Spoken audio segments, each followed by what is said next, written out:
Hindi ko mapigilan na ihampas ang aking kamay sa manibela ng sasakyan. Kakatapos ko lang makipag-usap sa officer na may hawak ng kaso ni Ashley. May naglabas daw dito kahapon at dahil wala pa namang naihain na kaso kay Ashley pinayagan na umano itong makalabas. Muling nanariwa sa isip ko ang napag-usapan namin ng investigador kanina.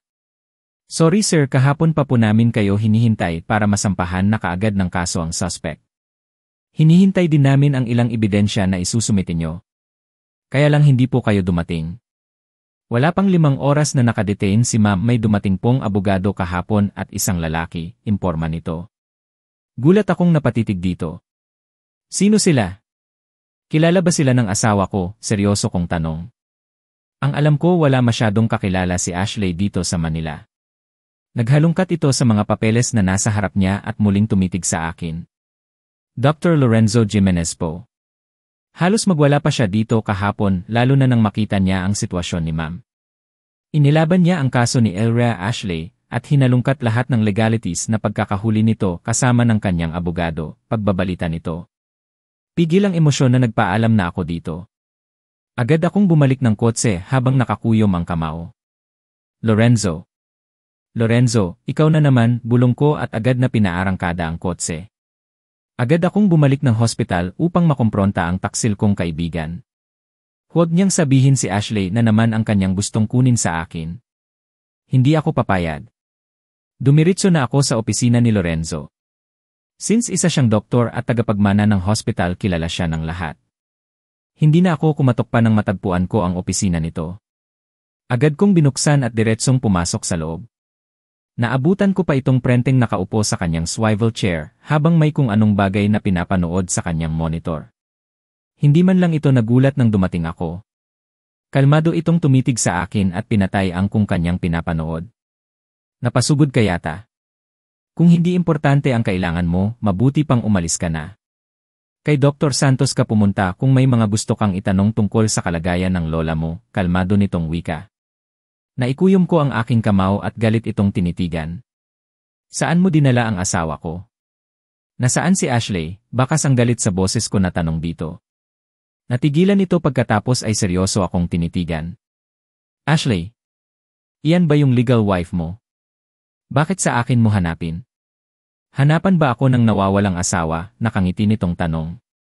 Gayunpaman hindi maikakaila ang nang-uuyam nitong tono. Agad na nagpanting ang aking tainga at pigil ko ang aking sarili na sugurin ito. Ikaw ang kumuha sa kanya kahapon sa presento. Ikaw ang gumawa ng paraan para mailabas siya ngayon, saan mo siya dinala? Bakit ka nakikialam sa relasyon naming dalawa? Galit kong sigaw dito. Nagulat pa ako nang bigla itong tumawa. Hahaha. Alam mo nakakatawa ka, best friend. Well, mukhang galing ka nagala sa presento, mabuti na lang at naunahan kitang mailabas si Ashley. At least sigurado ako na hindi na maanganib ang buhay niya sa mga kamay mo, nakangisi nitong sagot. Agad na nanlaki ang aking mga mata sa sinabi nito. Nasaan siya? Saan mo siya dinala? Tell me, nasaan ang asawa ko, seryoso kong tanong. I don't know. Tinulungan ko lang siya sa kaso niya at pagkalabas niya ng kulungan tuluyan na siyang nagpaalam. Baka umuwi na sa kanila. Baka bumalik na sa pinanggalingan niya, kaswal na sagot nito. Gayunpaman hindi ako naniniwala. Matiim ko itong tinitigan sa kanyang mga mata at kitang-kita ang pagsisinungaling nito. Napatiim bagang ako.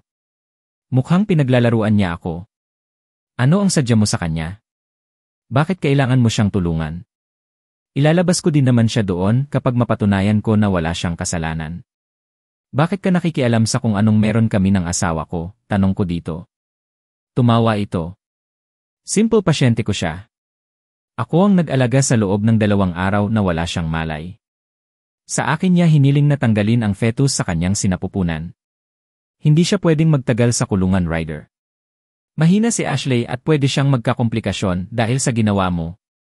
Pwede siyang mamatay sa loob ng kulungan dahil unpredictable ang biglaang pagtaas ng presyon niya. Natigilan ako. Biglang bumaha ng hindi maipaliwanag na kaba ang puso ko. Hindi ko akalain na may ganoong kondisyon ang asawa ko. Healthy siya at sa loob ng ilang buwan naming pagsasama ni hindi man lang ito nagkasakit o kahit nagkatrangkaso. Sinungaling ka. Hindi ko alam kung ano ang gusto mong palabasin.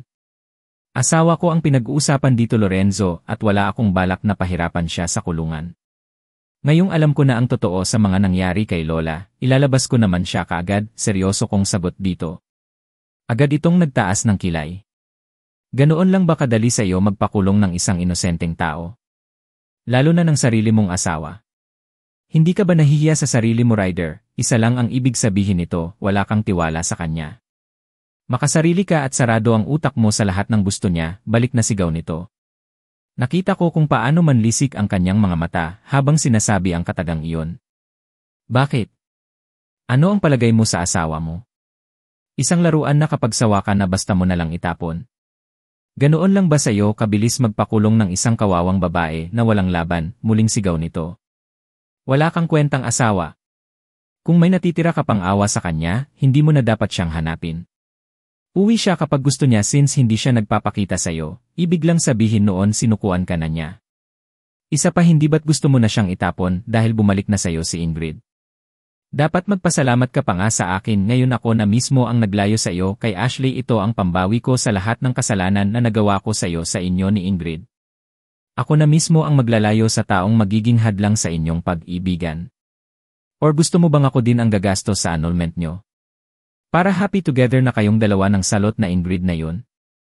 Gusto mo ba? Galit na sigaw nito. Hindi na ako nakapagpigil, sinugod at sinapak ko na ito. Kung galit ito, mas galit ako sa mga nangyari. Gusto kong ilabas lahat ng sakit at puot na nararamdaman ko. Gumanti naman ito at pareho kaming nagpambuno sa loob ng opisina nito. Walang gustong magpatalo sa aming dalawa. Awatin mo sila. Bilisan nyo, narinig ko pa ang sigaw na yon bago may humawak sa akin. Gayon din kay Lorenzo. Pilit kaming pinaghihiwalay dahil walang sino man ang gustong magpatalo sa amin. Ano ba ang nangyayari sa inyo? Ano ang palagay nyo, mga teenager na basta na lang magsuntukan kung saan-saan? Lorenzo, akala mo ba matutuwa sila tita at tito kapag malaman nilang ginawa mong boxing ground ang opisina mo? Nakalimutan mo ba na isa kang doktor at nakakahiya kapag malaman ito ng mga staff dito sa hospital? Gigil na sigaw ni Cheska sa aming dalawa. Kilala ko ito dahil pinsang buo ito ni Lorenzo at halos kasing edad namin. Sa iisang university din kami pumapasok noong nag-aaral pa kami. Ryder, pwede bang tumigil ka na? Kung ano man ang problema mo, huwag mo nang idamay pa si Lorenzo. Alam mong mainit ang dugo niyo sa isa't isa pero nandito ka pa din. Umalis ka na. Ano pa ba ang gusto mong patunayan? Gigil na wika din ito sa akin. Tinapunan ko pa ng masakit na tingin si Lorenzo bago binalingan si Cheska. Sabihin mo sa pinsan mo na huwag niyang pakialaman kung ano ang akin. Huwag siyang mapapel at mag-feeling na alam niya lahat, sagot ko dito. Napakunot ang noo nito at tinapunan ng tingin ang pinsan.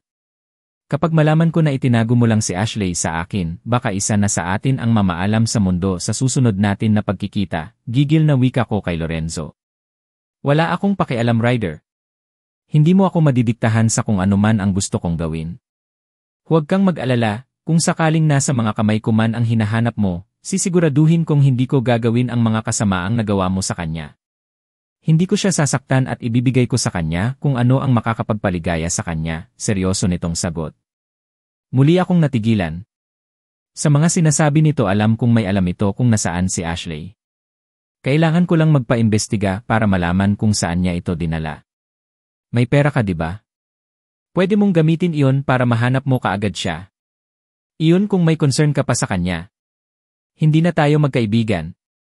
Matagal ko nang pinutol ang ugnayan natin. Kaya sana ito na ang huling pagkikita nating dalawa, muling wika nito. Hindi ko na ito sinagot at laglag ang balikat na naglakad ako palabas ng kanyang opisina. Yes, have money. Pwede kong gamitin iyon para paimbestigahan ka, Lorenzo. Huwag mo lang tangkain na tuluyang agawin siya sa akin. Sisiguraduhin ko na may paglalagyan ka kapag malaman ko na muli mong kukunin ang minsan ng naging akin, naglalaro sa aking isipan habang naglakad palayo sa opisina nito. Bumalik ako sa room ni Lola. Naabutan ko na sinusuri na ng isang doktor si Lola. Siguro ito si Dr. Santos na nabanggit ni Lorenzo kanina. Tahimik akong naupo sa sofa habang hinihintay na matapos nito ang ginagawang pagsusuri. Muling lumipad ang isip ko kay Ashley.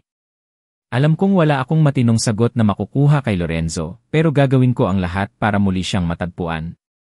Hihingi ako ng tawad sa kanya. Aaminin ko man o hindi, pinagsisihan ko ang mga nagawa kong kasalanan dito.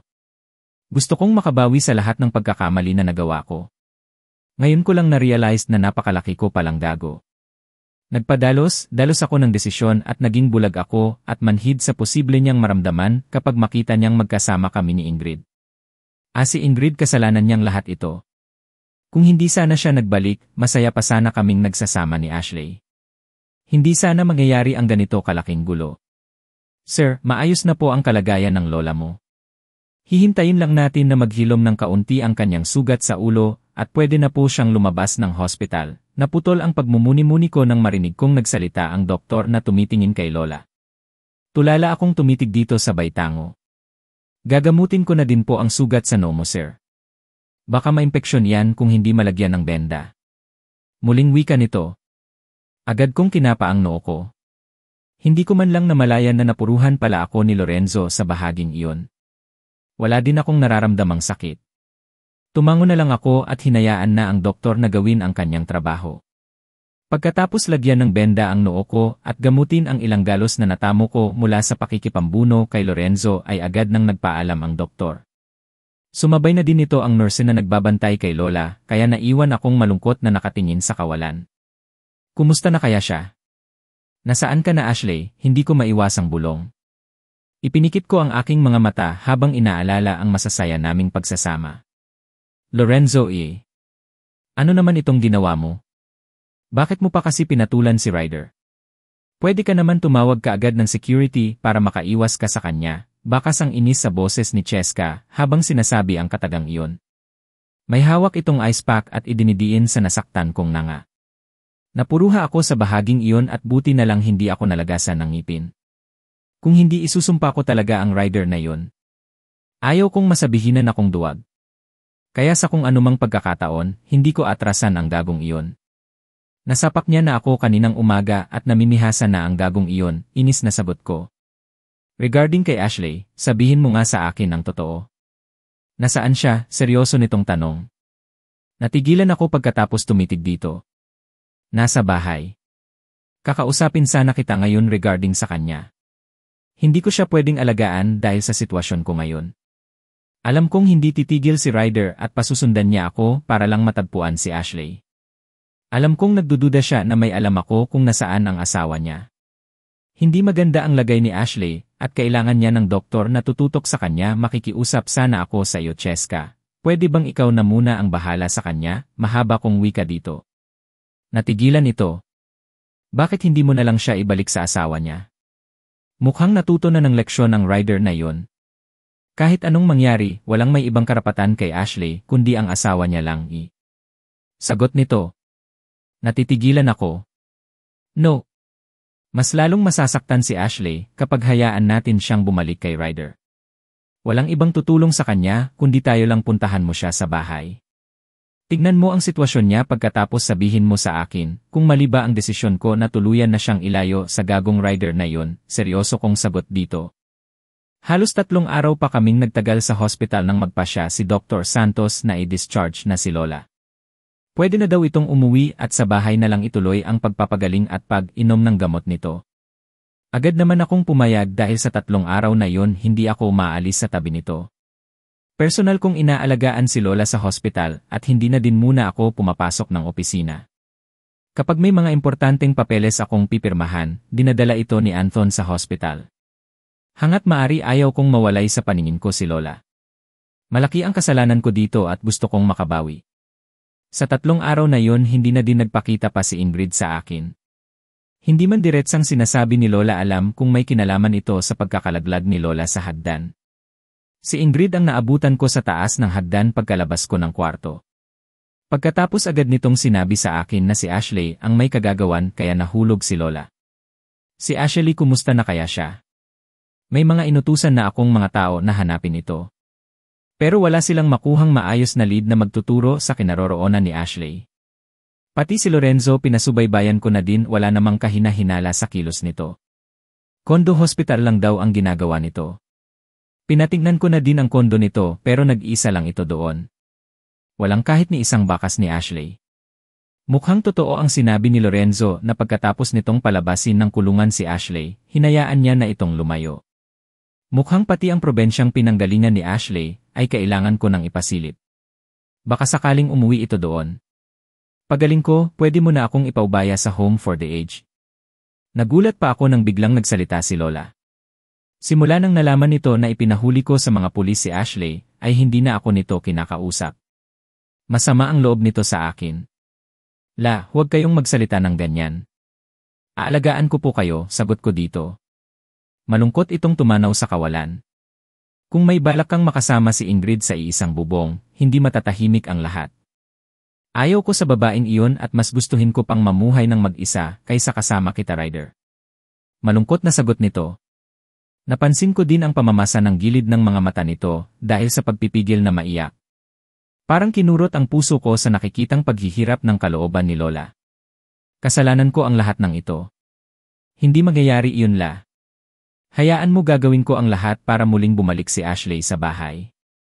Malumanay kong sagot. Hindi na nito napigilan pa ang pagtulo ng luha sa mga mata. Huwag mo nang pilitin pa ang sarili mo na sundin ang gusto ko, apo. Malaya ka nang makapagdesisyon sa gusto mong mangyari sa buhay mo. Kung si Ingrid talaga ang gusto mo, hindi na kita pipigilan. Pero huwag mong asahan na makakasama mo pa ako. Mas gustuhin ko pang tumira sa home for the aged kaysa makasama ko sa iisang bubong ang babeng iyon. Malaki ang kasalanan niya sa akin at dahil gusto mo siya, palilipasin ko ang ginawa niyang kasalanan. Iisipin ko na lang na aksidente ang pagkakalaglag ko sa hagdan, seryoso nitong sagot. Naitigilan ako. Alam kong may laman ang sinabing iyon ni Lola. Wala ngang kasalanan si Ashley sa mga nangyari. Nakaramdam ako ng matinding guilt. Pareho kaming tahimik habang binabaybay namin ang hallway ng hospital. Diretso kami sa parking at agad kaming sinalubong ng driver. Si Manong Rado. Kasama nito si Manang Lorna ang matagal na naming kasambahay. Agad silang tumulong para maisakay namin sa sasakyan si Lola. Tahimik kaming lahat habang tinatahak namin pauwi ng bahay. Walang sino man ang gustong magsalita. Lahat nakikiramdam. Ipinikit ko ang aking mga mata. Parang ngayon palang naramdaman ng katawan ko ang matinding pagod. Ilang araw na akong walang matinong tulog at pakiramdam ko nang hihina ako. Mukhang kailangan ko ang mahabang pahinga para makabawi ng lakas. Pagdating ng bahay ay agad na nag-request si Lola na idiretso na siya ng kwarto. Agad naman namin sinunod ang hiling nito. Hinalikan ko muna ito sa noo bago ko tuluyan itong iniwan sa pangangalaga ni Manang Lorna. Gusto kong matulog muna. Saka ko na lang ulit kakausapin si Lola. Pagkatadating ko sa pintuan ng kwarto ay nagulat pa ako nang may nakita akong isang paper bag sa gilid nito. Nagtataka kong pinulot ito at tiningnan kung ano ang laman sa loob. Nagulat pa ako nang agad kong mapansin ang isang bag, kilala ko kung kanino ito at walang iba kundi kay Ashley. Agad na bumaha ang hindi maipaliwanag na damdamin sa puso ko nang titigan ko ang paborito nitong bag. Naiwan po iyan ni Ma'am Ashley. Nakita ko lang po iyan sa ibaba ng hagdan kaya inilagay ko po dyan para makita niyo kaagad, wika ni Manang Lorna. Tumitig ako dito at saka tumango. Pagkatapos malungkot kong binuksan ang pintuan ng kwarto. Agad na tumampad sa mga mata ko ang tahimik na kabuuan ng kwarto. Malungkot akong napangiti pagkatapos dahan-dahan akong naupo sa kama. Inilabas ko ang laman ng paper bag at nagulat pa ako sa mga nakita. Mga gamot ang laman. May ilang gatas din para sa pagbubuntis. Napakunot ang aking noo dahil sa mga nakita. Isang hinala ang nabuo sa aking isipan lalo na nang basahin ko ang nakasulat na description sa kahon ng gamot. Mga vitamins ito para sa pagbubuntis. Kung ganoon posibleng hindi pinalaglag ni Ashley ang bata sa kanyang sinapupunan. Hanggang ngayon dinadala pa rin niya ang aming baby. Hindi ko maiwasan na sumilay ang malungkot ng ngiti sa labi ko. Para akong nauupos na kandila. Hindi ko maiwasan na tumulo ang aking luha. Kung hindi sana ako dalos ng desisyon, nandito sana si Ashley sa tabi ko ngayon. Kung kailan naman malapit na kaming magkaanak, nangyari naman ang bagay na ito. Hindi ko akalain na sa isang iglap bigla itong maglaho na parang bula. Hindi ko akalain na masasaktan ako ng ganito sa mga nangyari sa amin. Aaminin ko man o hindi, pero malaking bahagi ng pagkatao ko ang pakiramdam ko biglang nawala sa akin. Kasabay ng pagkawala ni Ashley ang hindi maipaliwanag na kalungkutan na sa kauna-unahang pagkakataon bigla kong naramdaman. Pakiramdam ko na wala ng saysay ang lahat sa akin. Unang beses kong naranasan ang ganitong klaseng pakiramdam. Hindi ko ito naranasan ng takasan ni Ingrid ang kasal namin. Nasaktan ako noong mga panahon na yun pero bakit mas masakit ang pakiramdam ko ngayon? Dahil ba natatakot ako na tuluyan na itong mawala sa akin? O natatakot ako sa kaalaman na magkakaanak na kami at posibleng habang buhay niya akong kamuhian? Naikuyom ko ang aking mga kamao. Sa totoo lang, hindi ko alam kung paano mag-umpisa ulit sa buhay. Kung hindi lang siguro dahil kay Lola mas gusto ko na munang magmukmok at hayaan na lumipas na muna ang mga araw. Gusto kong ituon ang buong atensyon sa paghahanap kay Ashley. Gusto kong personal itong hanapin at humingi ng tawad sa lahat ng mga kasalanan ko. Pero mukhang wala na itong balak pang bumalik. Mukhang pinagtataguan niya na ako. Masakit, sobrang sakit. Kung ito man ang karma na tinatawag nila, mahirap harapin. Hindi ko alam kung paano malalagpasan ito. Third person ye. Ashley, kumusta ka? Tanong ni Dulcie. Cheska habang hindi inaalis ang pagkakatitig sa kanyang inaalaga ang pasyente. Ang bilis lumipas ng mga buwan. Malaki na ang tiyan nito at katulad noong mga nakalipas na araw hindi pa din ito nagsasalita. Magpakatatag ka. Malapit mo nang makita ang baby mo at hindi pwedeng ganyan ka, muling wika nito. Hinawakan niya pa sa mukha si Ashley at tinitigan sa mga mata. Kausapin mo naman ko. Isa akong kaibigan at hindi kita sasaktan. Balita ko pinapahanap ka pa din daw ni Ryder, muling wika nito. Nagulat pa siya nang mapansin niyang biglang kumurap si Ashley pagkatapos tumitig sa kanya. Agad na nabuhayan ng loob si Cheska. Masaya itong napangiti lalo na nang mapansin niyang nag-uunahan sa pagtulo ang luha sa mga mata nito. No. Ayaw ko. Sasaktan niya ako ang baby namin, wika nito. Sa unahang pagkakataon bigla itong nagsalita. Walang pagsidla ng tuwa naman ang nararamdaman ng mabait na doktora. Huwag kang mag-alala. Hindi ka na niya mahananap pa. Gagawin namin ang lahat para maprotektahan ka. Sagot nito. Agad naman pinunasan ni Ashley ang kanyang luha at tinitigan si Cheska. Sigurado ka? Baka ibalik niya ako sa kulungan. Baka saktan niya ako pati na din ang baby namin. Ayaw ko na sa kanya. Masama siyang tao, muling wika ni Ashley na halata sa boses nito ang takot. Agad naman itong hinawakan ni Dulcie. Cheska sa dalawang kamay at tinitigan. Hindi mangyayari iyon. Ipinapangako ko, gagawin namin ni Dulcie. Lorenzo ang lahat maprotektahan ka lang kayo ng baby mo. Kaya ngayon palang magpalakas ka. Dapat ready ka sa nalalapit mong panganganak, sagot nito. Hindi naman maiwasan ni Ashley na kapain nito ang malaking umbok ng kanyang tiyan. Pakiramdam ko galing ako sa mahimbing na pagtulog. Mas gusto ko ang nararamdamang kapayapaan ngayon. Malayo sa sakit at sama ng loob. Tinitigan ko ang kaharap ko. Hindi ko maiwasan na magtaka dahil si Cheska ang kaharap ko. Ang huli kong natatandaan nasa loob ako ng presento. Ipinakulong ako ni Ryder sa kasalanang hindi ko ginawa. Muling na nariwa sa isip ko ang lahat. Halos gumuho ang lahat sa akin, lalo na nang mapansin ko na mukhang tuluyan na silang nagsama ni Ingrid. Parang gusto ko na lang mamatay ng mga sandaling iyon. Halos hindi maubos ang luha ko sa aking mga mata nang tuluyan na akong ipasok sa loob ng selda. Hindi man lang naisip ni Ryder na dinadala ko ang baby namin sa sinapupunan ko. Kung alam ko lang na mangyayari sa akin ang bagay na iyon, hindi na lang sana ako muling nagpakita pa sa kanya. Sana tuluyan na akong lumayo sa kanya at hayaan na lang silang magsama ni Ingrid. Hindi ko maiwasan na muling maisip si Lola Agatha. Kumusta na kaya siya? Sana ayos lang siya. Muling akong napukaw sa malalim na pag-iisip nang muling magsalita si Cheska. Nandito ka sa bahay ni Lorenzo sa Mandaluyong. Ngayong maayos ka na hintayin na lang natin na makapanganak ka dahil dadalhin ka namin sa Japan. Doon ka muna hanggang tuluyan kang gumaling mentally at emotionally. Agad na naputol ang iniisip ko nang muling nagsalita si Cheska. Iginala ko ang paningin sa paligid. Nasa isang maluwang na silid ako. Malayo sa huling lugar na kinasadlakan ko. Kinapa ko ang aking tiyan at nagulat pa ako dahil malaki na ito. Nakatulog ba ako ng ilang buwan? Bakit biglang lumaki ang tiyan ko? Hindi ko maiwasan na tanong kay Cheska. Muli itong napangiti. Ilang buwan kang wala sa sarili mo, Ash. Simula nang inilabas ka sa kulungan ng pinsan ko, hindi ka na nagsasalita. Nakatulala ka lang. Siguro masyado kang natrauma sa mga nangyari sa'yo, sagot nito. Hindi naman ako makapaniwalang napatitig dito. Wala akong matandaan sa lahat ng sinabi nito. Parang galing lang ako sa mahimbing na pagtulog. Malungkot akong tumitig sa kawalan at hindi ko maiwasan na mapangiti habang hinihimas ko ang aking tiyan. Kung ganoon malaki ang utang na loob ko sa kanila. Sila ang tumulong sa akin noong mga panahon na pakiramdam ko katapusan na ng mundo. Tahimik akong nakatitig sa kawalan.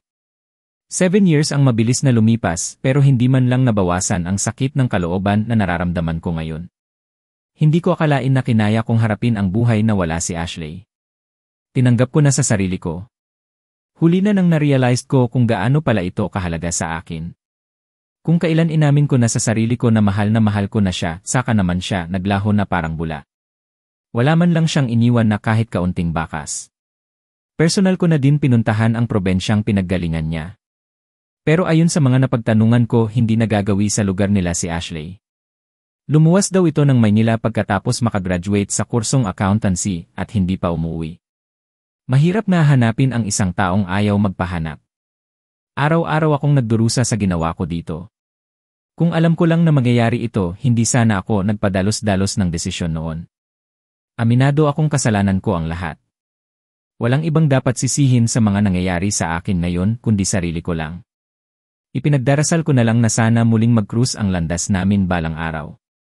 Sa ngayon wala akong choice kundi ipagpatuloy ang buhay dahil nandyan pa si Lola na umaasa sa akin. Wala na akong balak pang tumingin sa ibang babae. Umaasa ako na magkikita pa din kami ni Ashley at maipagpatuloy ang naumpisahan na naming pagsasama. Wala akong pakialam kung gaano katagal iyon pero handa akong maghintay. Mama! Mama, napalingon ako sa sigaw na iyon. Nandito ako sa likod ng bahay at abala ako sa pagtipa sa aking laptop. Agad akong napalingon at unti-unting sumilay ang ngiti sa aking labi nang masilayan ko ang tumatakbo kong anak na si Charles Allen. Hindi ko naman maiwasan ang agad na mapatayo at salubungin ito. Umupo ako at inuunat ko ang dalawa kong kamay para yakain ito. Baby, wika ko at agad itong niyakap. Pinupog ko pa ng halik ang pisngi nito at saka tinitigan ang kanyang mukha. How is your school, baby? Nakinig ka ba ng maayos kay teacher? Nakangiti kong tanong dito. Agad itong tumango. Yes, mama. Teacher said, very good daw ako, nakangiti nitong sagot. Mabuti naman kung ganoon, anak. Basta mag-aral ng mabuti ha, sagot ko naman. Nakangiti itong tumango at hinawakan ako sa kamay. Papa Lorenzo said na magbabakasyon daw tayo sa Pilipinas after school year. Excited na ako may mga Filipino classmates ako ang they said maganda daw sa Pinas, wika nito. Napangiti naman ako at muli itong tinitigan. Yes pero ilang month lang tayo doon. Babalik din kaagad tayo dito sa Japan dahil nandito ang work ni mama. Nakangiti kong sagot dito. Agad itong tumango. Pagkatapos ay tumitingala ito sa akin at matamis akong nginisyan. Agad naman akong yumuko at pinanggigilan ang mukha nito. Ano nga ba ang nangyari bago ako napunta dito sa Japan?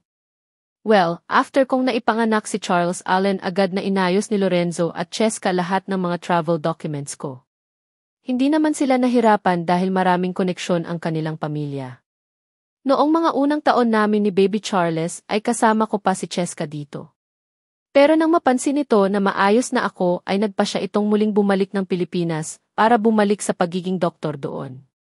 Maraming umaasang pasyente dito at hindi ito pwedeng magtagal dito sa Japan para samahan ako.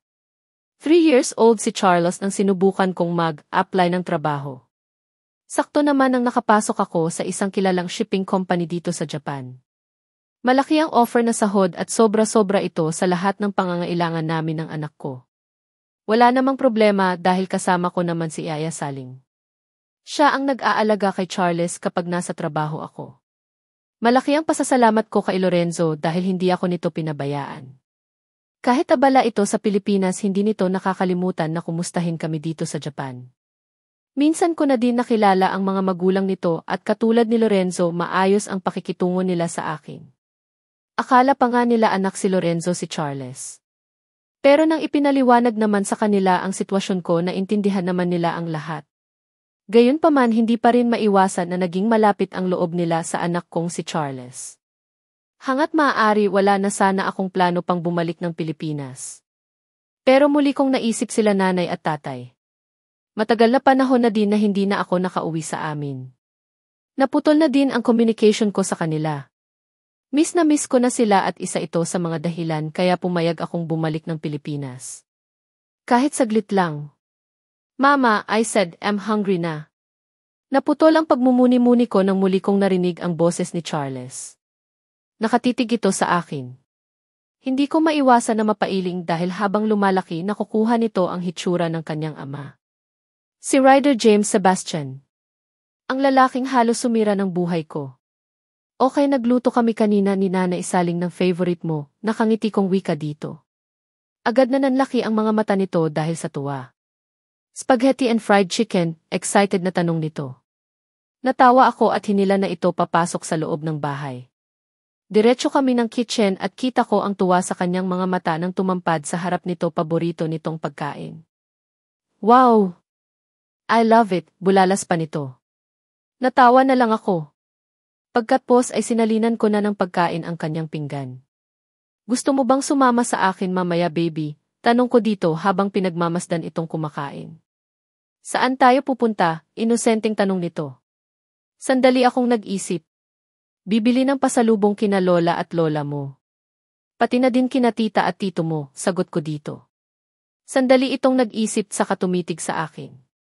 Lola Arnulfo and Lola Susan, tukoy nito sa mga magulang ni Lorenzo. Agad akong umiling. No. Sa nanay at tatay ko. Makikilala mo na sila pag uwi natin ng Pilipinas. Sagot ko dito nang hindi mapigilan ang mapaluha. Kung alam lang nito na ilang taon kong tiniis ang pagnanais na muli silang makita at makasama. Napansin ko naman ang pagtitig ng anak ko kaya agad kong pinunasan ang luha sa aking mga mata. Sure, mommy. Sasama po ako. Nakangiti nitong sagot. Pero napansin ko ang pagtataka sa hitsura nito. Nagulat marahil ito sa pagluha ko. Gayunpaman hindi na ito nagtanong sa akin. Alam kong matalino ang anak ko at sa edad niyang ito ay advance na itong mag-isip.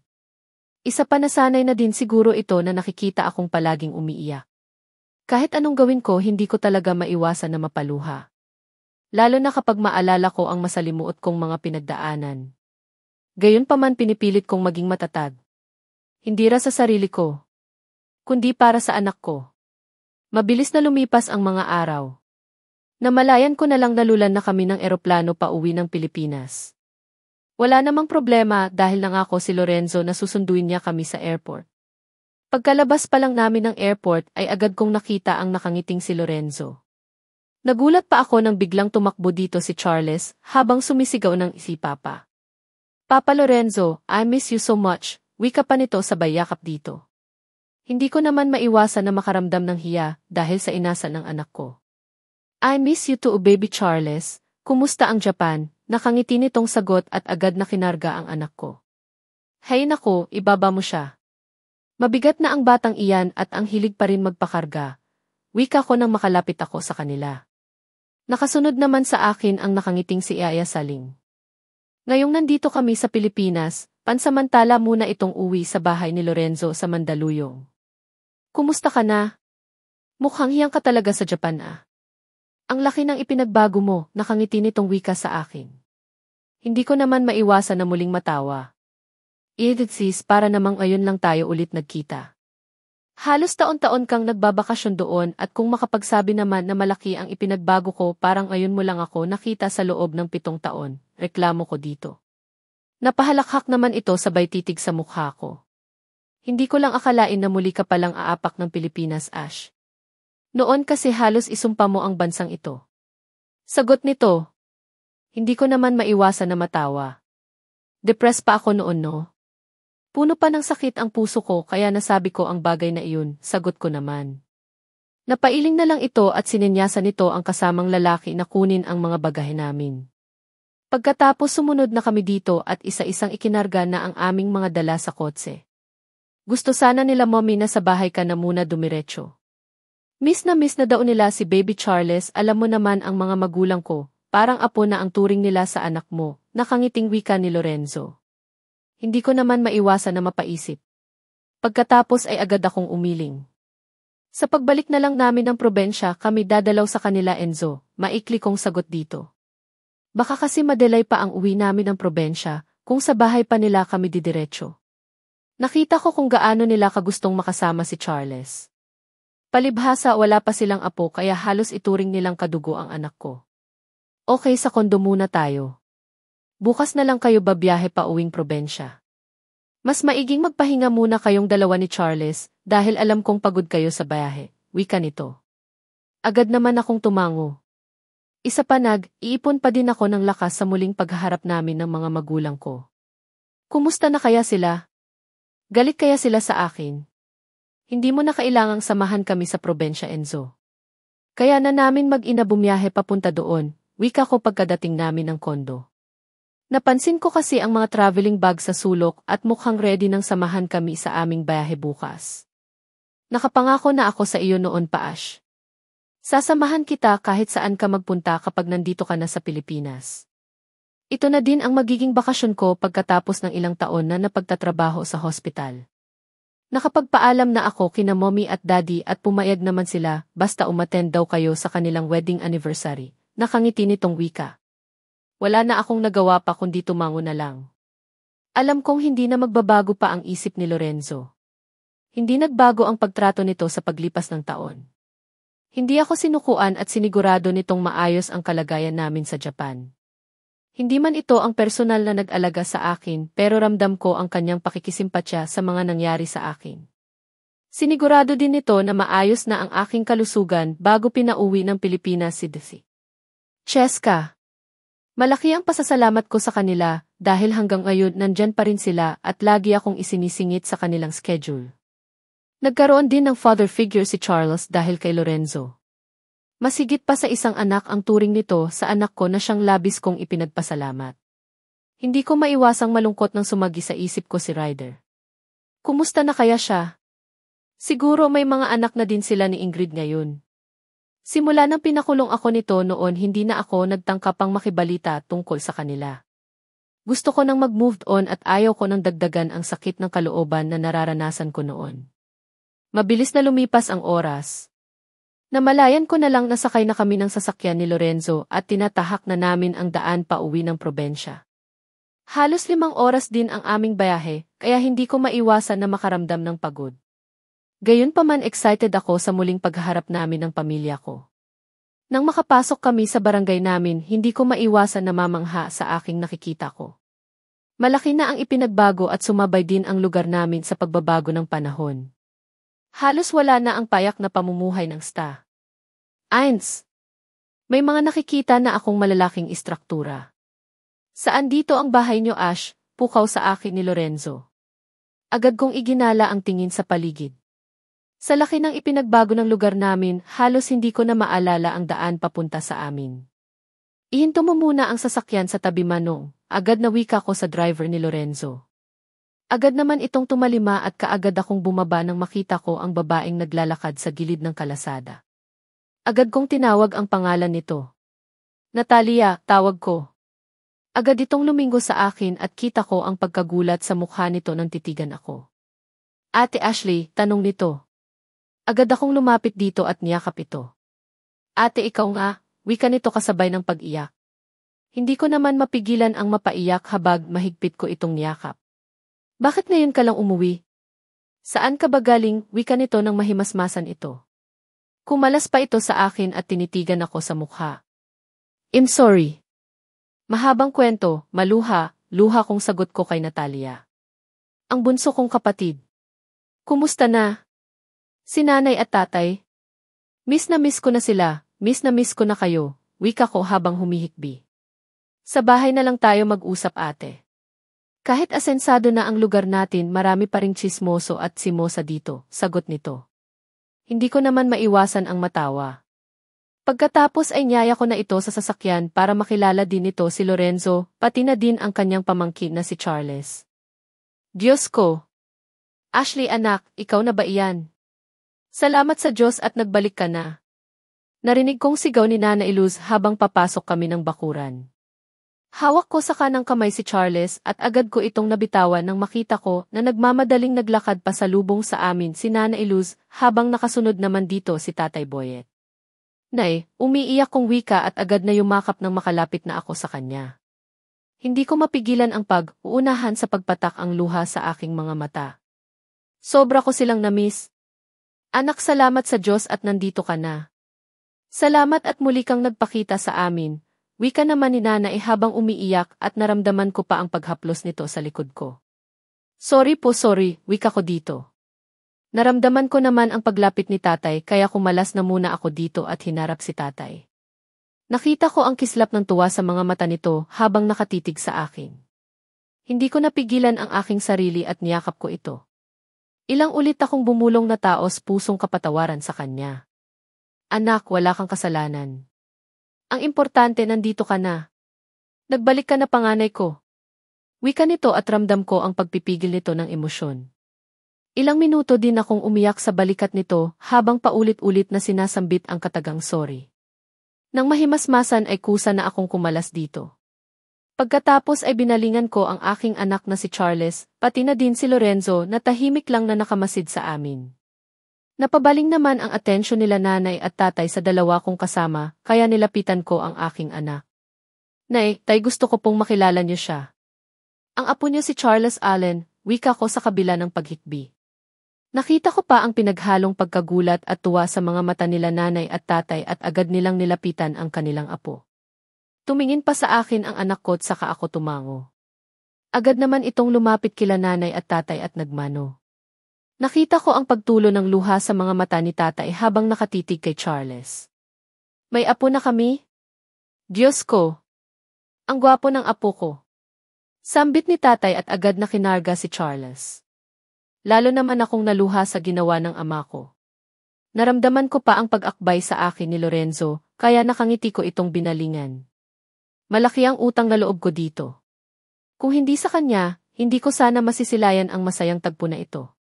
Tinulungan niya akong makabangon noon mula sa pagkakalugmok. Kaya habang buhay ko itong ipagpapasalamat sa kanya. Siya ba ang asawa mo, anak? Napukaw ako sa pag-iisip nang muli kong narinig ang boses ni nanay. Tumingin ako dito't saka umiling. Si Lorenzo, nay. Isang mabait na kaibigan. Siya ang gumagabay palagi sa amin ni Charles.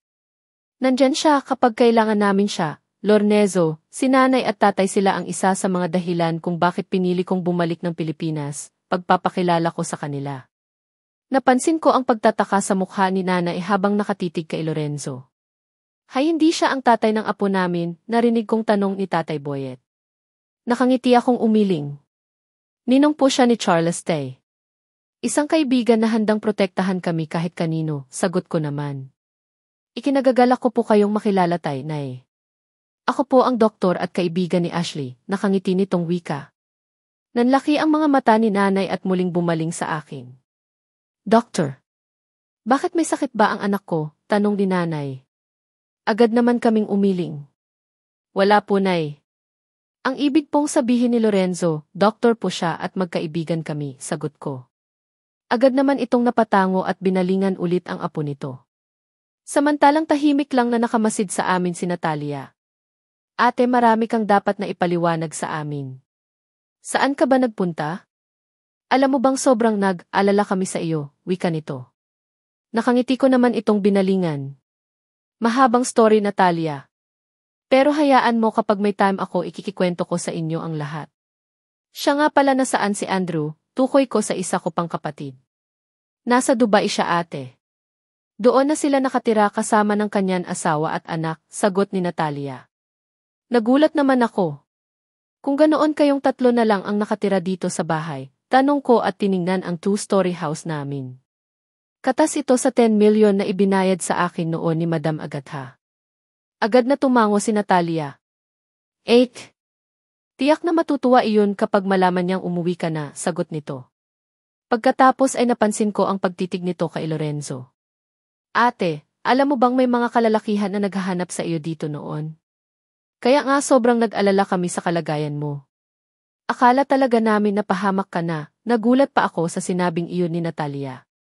Napasulyap ako kay Lorenzo. Agad kong nakita ang pagseryoso ng mukha nito at tumitig kay Natalia. Bakit daw nila hinahanap si Ashley? At kailan iyon, tanong nito. Sandaling nag-isip si Natalia bago sumagot. Actually matagal na iyon. Mga 6 or 7 years na ang nakalipas. Kaya nga halos hindi kami makatulog nang mangyari iyon. Sinubukan din namin na lumuwas ng Manila para hanapin siya pero bigo kami. Ano ba ang nangyari? Bakit parang may sekreto kang tinatago sa amin ate? Tanong ng nagtatakang si Natalia. Hindi ako nakaimik. Hay naku, tama na nga muna iyan. Pumasok na muna tayo sa loob para makakain na muna sila. Isa pa alam kong pagod sila sa bayahe, kaya tama na muna ang tanong na iyan Natalia, sabat naman ni nanay. Napansin marahil nito ang pag-aalangan sa mukha ko. Pagkatapos ay sinulyapan ko ang aking anak na tahimik lang habang nakahawak sa kamay ni tatay. Agad naman kaming pumasok sa loob ng bahay. Wala pa ring pinagbago sa loob nito. Kung ano ang iniwanan ko noon ganoon pa rin hanggang ngayon. Utusan ko ang caretaker natin sa nabili nating maliit na lupa sa bukid na magpadala ng mga native na manok dito sa bahay anak. Para naman may ulam kayo mamaya. Sa ngayon pagpasensyahan nyo na muna kung anong meron dito sa ref, wika ni nanay habang binubuksan ang ref naglabas ito ng soft drinks at kakanin. Agad naman akong umiti. Huwag mo kaming alalahanin nay. Kumain na kami bago dumiritso dito sa lugar natin, sagot ko naman at nagsalin ang tubig sa baso. Inabutan ko ng tubig si Lorenzo na agad naman itong tinagap. Nagiging maayos naman ang aming pagbabakasyon sa probensya. Unti-unti kong ipinaliwanag kina nanay ang mga nangyari sa akin. Wala akong pinalagpas na kahit na isang detalye. Nakita ko pa kung paano sila nakikisimpatya sa naging kalagayan ko sa Manila. Sa mga kamay ni Ryder. Alam kong nagalit sila ng husto doon sa puntong ikinuwento ko sa kanila na minsan na akong ipinakulong ng lalaking pinakasalan ko noon. Gayunpaman sinabi ko sa kanila na kalimutan na ang lahat. Matagal ang nangyari iyon at ayaw ko nang magkimkim ng puot sa puso ko. Baka nga nakalimutan na din ako ni Ryder, kaya dapat lang naibaon na sa limot ang lahat. Ang importante masaya kami ngayon ng anak ko. Nakabalik na ako sa aking pamilya at ayos na iyon. Ang pogi niya Teno. Hindi ko maiwasan na mapangiti nang marinig ko ang pabulong na wika ni Natalia. Nandito kami sa tabing dagat habang pinapanood namin ang naliligong si Charles at Lorenzo. Crush mo, tanong ko. Agad kong napansin ang pamumula ng pisngi nito. Pagkatapos ay umiling. Huwag ka nang magdeni. Alam kong unang kita mo pa lang kay Lorenzo, crush mo na siya, sagot ko naman sabay tawa. Hanggang doon lang naman te. Alam kong may gusto siya sa iyo dahil kitang-kita ko sa mga mata niya kapag tinitigan ka niya, sagot nito. Natigilan naman ako. Hanggang kaibigan lang ang tingin ko sa kanya. Isang mabuting kaibigan. Sa dinami-dami ng pinagdaanan ko, nandyan siya palagi sa tabi ko. Hindi niya ako iniiwan, sagot ko. Pagkatapos ay tumitig ako sa malayo. Mahal mo pa rin ba siya? Tanong nito. Agad naman napabaling ang tingin ko dito. Hindi ko maintindihan ang ibig niyang sabihin. Sino? Tanong ko. Siya ang ama ni Charles, seryoso nitong tanong. Hindi ako nakaimik. Gwapo si Lorenzo sa ilang araw na pananatili niyo dito sa probensya. Napansin ko kung paano kayo alagaan ni Charles. Kung hindi mo siya natutunang mahalin sa haba ng panahon na magkakakilala kayo. Ibig lang sabihin noon na mahal mo pa rin ang ama ni Charles. Hanggang ngayon siya pa rin ang nagmamay-ari sa puso mo, kaya walang sino man ang pwedeng pumasok dyan, mahaba nitong wika. Hindi ko naman mapigilan na mapakurap. Naitapat ko pa ang kanang kamay ko sa dibdib ko. Hanggang doon na lang kami Natalia. Kung may nararamdaman man ako sa kanya hanggang ngayon siguro, hindi na maalis iyan. Malaking bahagi ng pagkatao ko ang ninakaw niya. Ama siya ni Charles kaya kahit anong gawin ko, hindi siya maalis-alis sa isip ko. Malungkot kong sagot. Narinig ko ang marahan nitong pagbuntong hininga. Sayang sana kasama mo ako noong mga panahon na nagdusa ka sa kamay niya. Sana nadamayan man lang kita, malungkot nitong sagot. Agad ko naman itong hinawakan sa kamay. Sarili kong laban iyon Natalia. Nagpakasal ako sa kanya dahil sa 10 million. Kaya sakto lang din siguro nakabayaran iyon sa mga paghihirap ko sa kamay niya. At least ngayon, wala na tayong utang na loob sa kanya. Iniahon tayo ng perang iyon sa kahirapan. Ayaw ko nang magdamdam pa. Gusto ko nang kalimutan ang lahat, malungkot kong sagot. Grabe ang naging kapalit ng perang iyon, ate. Halos sirain niya buo mong pagkatao. Kaya malaki ang paghanga ko kay Lorenzo. Kung sakaling muling buksan mo man ang puso mo, sana siya na lang. Si Lorenzo na lang sana, te, sagot nito. Natigilan ako. Pagkatapos ilang beses akong umiling. Natalia, hindi ako bagay kay Lorenzo.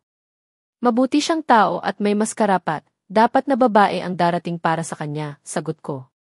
Hindi ito nakaimik. Narinig ko pa ang pagbuntong hininga nito. Ano ngayon ang plano nyo? Babalik na kayo ng Manila bukas. Kailan ulit kayo bibisita dito sa atin, tanong nito. Hinarap ko ito at tinitigan. Nasa Japan ang trabaho ko, Natalia. Kailangan kong kumayod para sa kinabukasan ni Charles. Huwag kang mag-alala, pipilitin kong makauwi dito sa atin taon-taon. Mamimiss ko kayo, wika ko. Agad itong humiti at niyakap ako.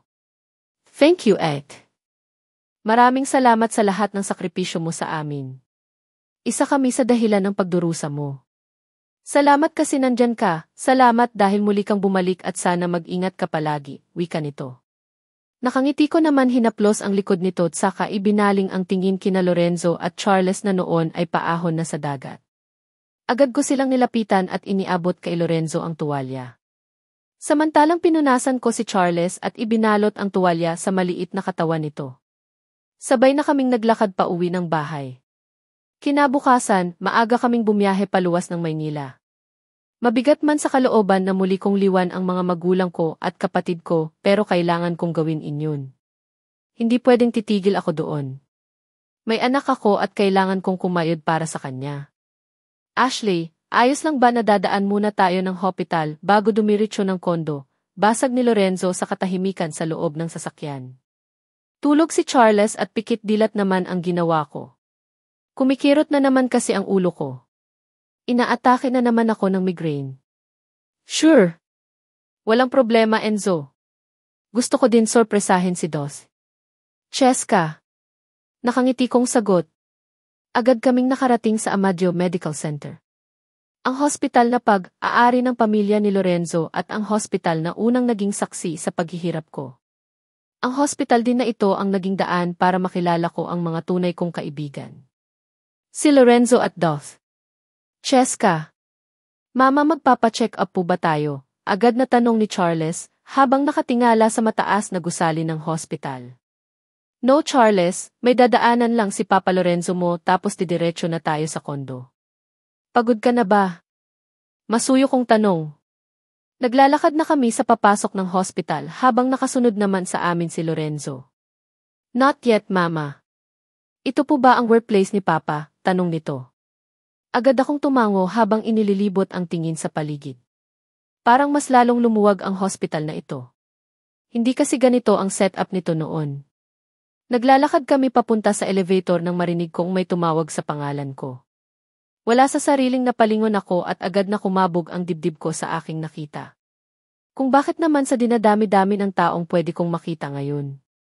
Bakit siya pa? Ang taong habang buhay na gustong ko nang iwasan, bakit siya pa ang nandito? Si Ryder mabilis na naglakad papunta sa amin, habang tulak nito ang wheelchair kung saan nakaupo si Lola Agatha. Araw ng check-up ni Lola. Kahit na hindi maayos ang relasyon ko sa may-ari ng Amadeo Medical Center, doon ko pa din dinadala si Lola Agatha. Mas komportable kasi siya sa hospital na ito. Isa pa kasundo nito ang kanyang doktor, kaya kahit gusto ko itong dalhin sa ibang hospital, ayaw nito. Mas panatag na daw kasi ang kanyang kalooban sa hospital na yun. Mabuti na lang at bumalik sa dati ang trato sa akin ni Lola Agatha. Napatunayan ko din kung gaano ako kahalaga dito, kaya kahit na dumating ako sa punto na wala na akong gana pang mabuhay, pinilit kong magiging matatag. Gusto kong makabawi sa lahat ng sakripisyo na ibinigay nito sa akin. Hindi mo na ako kailangan pang isakay sa wheelchair na yan, Ryder. Kaya ko nang maglakad at isa pa, hindi mo na kailangan pang lumiban sa opisina para dalhin ako dito. May driver naman ako at nandyan naman si Lorna para samahan ako dito. Wika ni Lola Agatha nang buhatin ko ito palabas ng sasakyan at pinaupo sa kanyang wheelchair. Kaya pa nitong maglakad. Pero mahina na ito dahil nagrereklamo na lagi daw sumasakit ang kanyang tuhod. Ayaw ko naman itong mahirapan kaya hangat maari mas gusto kong umupo na lang ito ng wheelchair, lalo na kapag nasa labas kami ng bahay. Delikado para sa'yo ang maglakad. Baka mamaya bumagsak ka pa eh. Mas malaking problema kapag mangyari iyon, sagot ko dito habang dahan-dahan ko nang itinutulak ang wheelchair nito. Agad naman sumunod sa amin si Lorna. Lagi ko itong isinasama kahit saan magpunta si Lola. Mula noon hanggang ngayon, ito ang pinagkakatiwalaan ko pagdating sa pag-aalaga kay Lola. Kung nandito lang sana si Ashley, hindi mo na sana dapat gawin ang bagay na ito. May isa pa sanang tao na mag-aalalga sa akin na malapit sa puso ko, mahina nitong wika. Hindi ako nakaimik. Hindi talaga maiwasan ni Lola na banggitin ang pangalan ni Ashley sa lahat ng oras. Wala pa din bang balita sa kanya, Ryder? Muling tanong nito.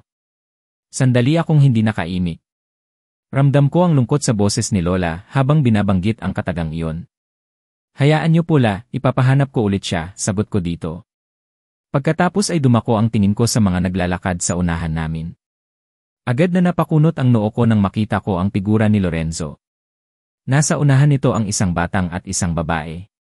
Kumabog ang dibdib ko nang mapansin ko ang figura ng babae. Pati na din ang lakad nito. Kahit na nakatalikod dito sa amin ay hindi ako maaring magkamali. Si Ashley ang nasa aming harapan. Ashley, hindi ko maiwasang tawag dito. Napansin ko pa ang pagtigil nito at lumingon sa kinaroroonan ko.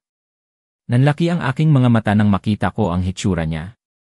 Sa wakas nandito na ang babaeng matagal ko nang hinahanap.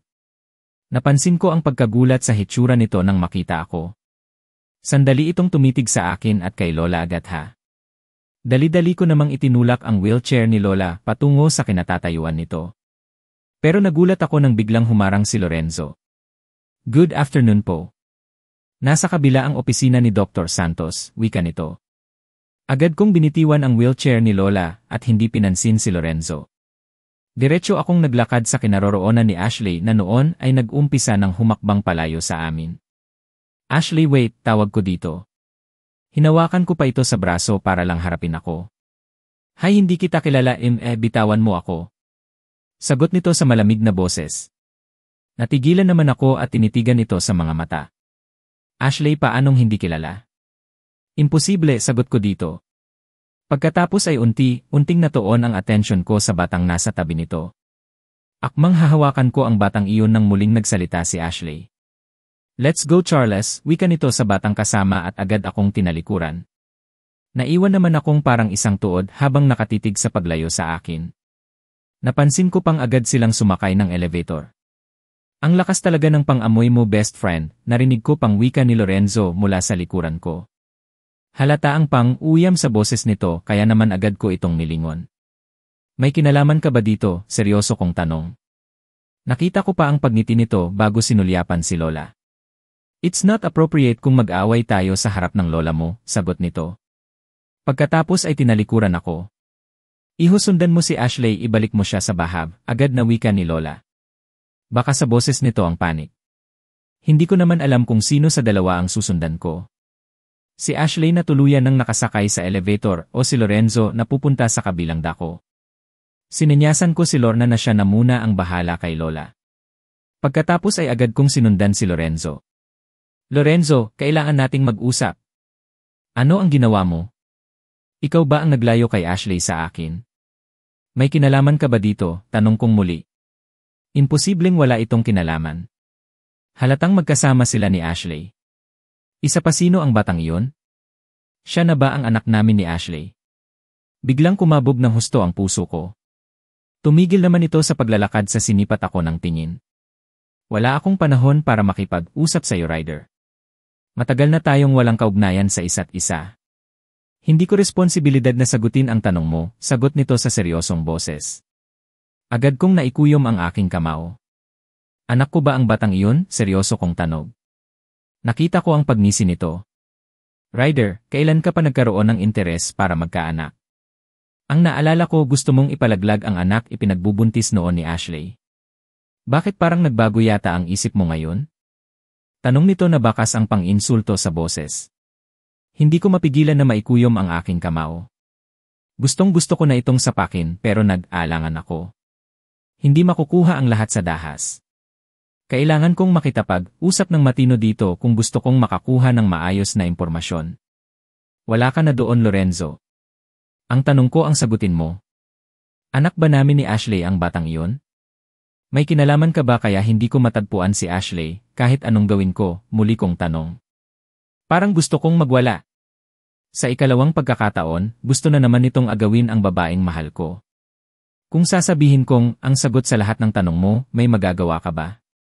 Kaya mo bang ibalik ang mga panahon na nakagawa ka ng kasalanan sa kanya? Sinira mo ang buhay niya. Hindi ka ba nahihiyang lumapit ulit sa babaeng minsan mo nang pinakulong? Tanong nito sa akin. Natigilan ako. Hindi ako nakaimik. Matagal na kayong wala ni Ashley. Hindi mo na siya mababawi sa akin, wika nito sa seryosong boses. Pagkatapos ay agad itong naglakad palayo sa akin. Muli ko itong sinundan.